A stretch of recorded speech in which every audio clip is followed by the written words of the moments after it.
मा थाखोआव फरायो? आङो थाखो जियाव फरायो। दायो मेट्रिक आनजाद सफैगासिनो दङ। माबायदि साखाफारा खालामनाया मोजां जायाखै होनना बुंजायो। मानो होनबा जोंहा दा बे मेट्रिक जागोन होननानै फोसावनायाबो बारा गोबाव जायाखै। गोदोआवबा माने मेट्रिक जाखागोन होननाया फेब्रुवारियाव जाखागोन होनना मिथिखायोमोन, ओंखायनो साखाफारा जाना थानो हायोमोन। नाथाय जोंनियाव एबाराव गोबां बिदिनो जागोन जाया बिदिनो थांला जोब्बाय, ओंखायनो माने गोनो गोथो जानानै मोजाङै फरायनायानो जायाखै। दायो कभिड-19 थासारि सोलिगासिनो दं। दिनै गोथार बाथौ सानाव बोराइनि खाथियाव मा होनना बोर बियो? आङो माने दा बे मागो दाननि नैथि मंगलबार, दा बेनि गोथार बाथौ सानाव आङो इसोरनियाव बेखौनो बोर बियोदि जाहाथे बे कभिड-19आ अरायनि थाखाय जोबनानै थाङो आरो लोगोसे जों फरायसाफोरनो मोजाङै फरायनायाव बोलो मोनथों, साहस गोनां जाथों होननानै बोर साबस्रिथों, आं बेखौनो इसोरनियाव आसा खालामबाय। गिबियावनो आङो बड'लेण्ड बुब्लि चेनेलखौ साबायखर बावबाय।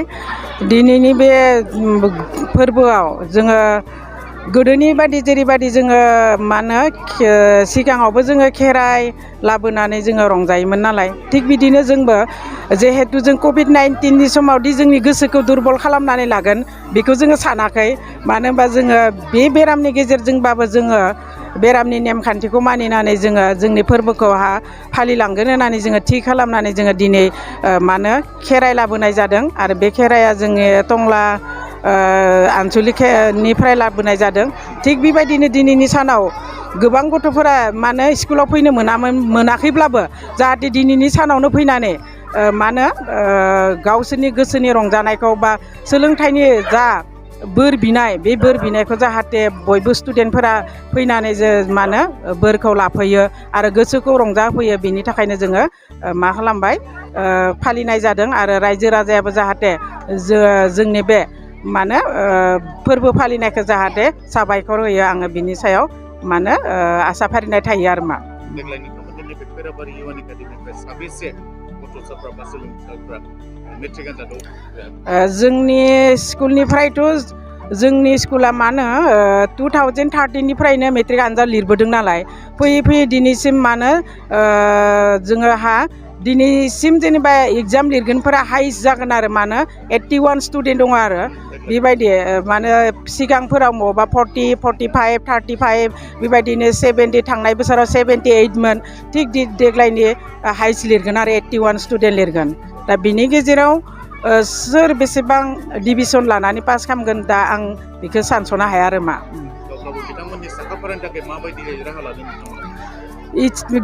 स्टुडेन्टमोननि साखाफारानि थाखायथ' जोङो जेनेबा गोबां स्कुलफोरा बन्द' थादोंमोन, थेवबो जोङो बिथांमोनखौ मा खालामदों, जोङो अल्टारनेटिभ सिस्टेमावबो थांनाय बोसोराव जों क्लास खालामना होदों। देग्लायबो जोङो अल्टारनेटिभ खालामाबासिनो गुबुन क्लासखौ अल्टारनेटिभ खालामब्लाबो बिथांमोननि जेनेबा 10 क्लासखौ अल्टारनेटिभ खालामाबासिनो जोङो मा खालामदों, क्लास खालामनानै होदों।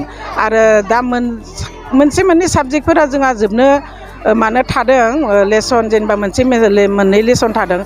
थेवबो आं सानदों एबा आं बिथांमोनखौ बुंदोंदि खायफा टिचारफोरखौ रिकुवेस्ट खालामदों, जेनेबा गोनांथिफोरखौ नोंसोरो स्टुडेन्टफोरखौ लिंहरनानै फोरोंना हो आरो स्टुडेन्टफोराबो जिखिनि गोनांथि दङ बे गोनांथिखौ जाहाथे टिचारमोननिफ्राय सोंनानै लानानै फरायनानै जिहेथु गावनि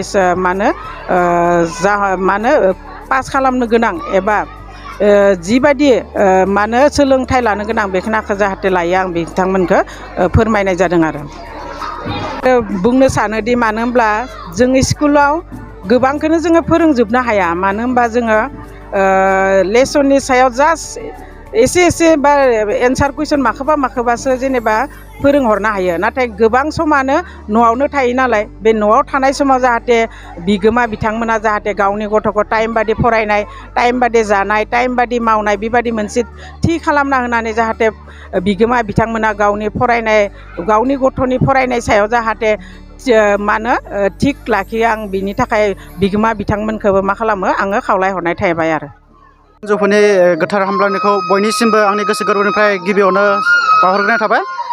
जोङो दिनैनि बे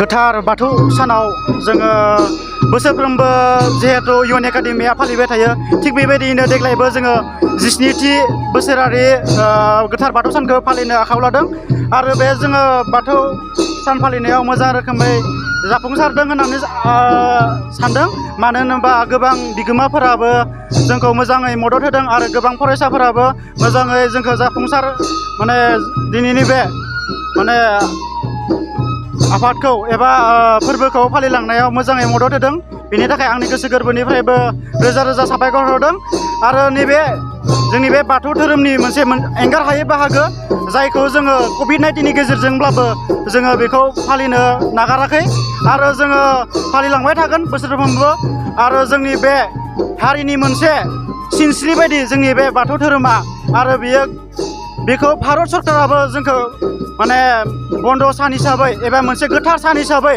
बेखौ जोङो भारत सरकारा गनायथि होदों बेखौ जोङो गोग्गाथाव होननानै सानना लानांगोन आरो जोङो बेबायदियैनो बोसोरफ्रोमबो फालिलांबाय थागोन होननानै आनान गसाइनियाव बोर बिनाय थाबाय जाहाथे जोङो मोजां रोखोमै सिबिलांबाय थानो हायो आरो बोसोरफ्रोमबो जोङो गाजा गोमजायै फालिलांबाय थानो हायो बेखौनो आं बुंनानै फोजोबनाय जाबाय गोजोन्थों।